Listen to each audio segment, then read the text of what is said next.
I think it's possible that I might have friends that are tuning into this wherever it ends up. I'm not sure yet. I'm going to talk about some of the things I've encountered over the last 48 years playing in these places, St. Francis, Jefferson counties, St. Louis, and other places.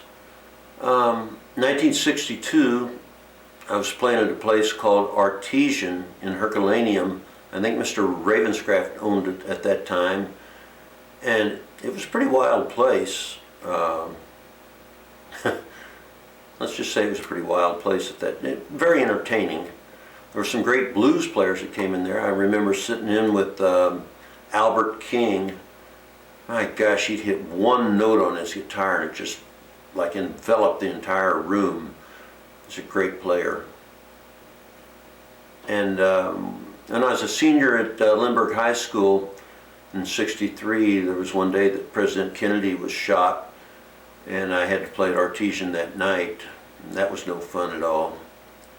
I played with a band called the Dolphins, and we ran for about 7 years, all the way through the '60s, and it was a pretty popular band.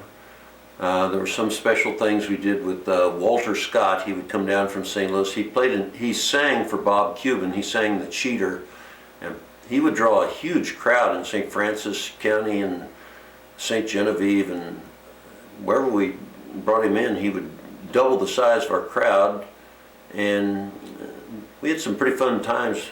Unfortunately, he ended up getting murdered, but we had some good times in the '60s with Walter. I remember the summer of 1964 was one of the first times that I encountered hearing something that I was suspicious of.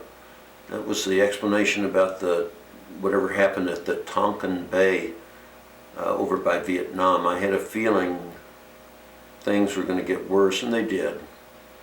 I was able to avoid the Vietnam War for most of the '60s. I was in college, graduated with a degree in elementary education, and I was a teacher at Athena in Jefferson County for a year, and then I was drafted, sent to Vietnam.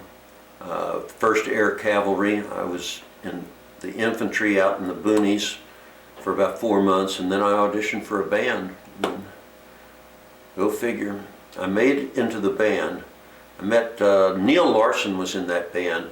Gosh, he was a great player. He teamed up with Buzz Fighton and a lot of other people. I think he was behind Ricky Lee Jones. But anyway, that was a great experience just playing with some of the musicians I did in Vietnam.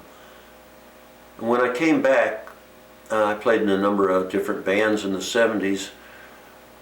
I made a recording of a band called Gibraltar.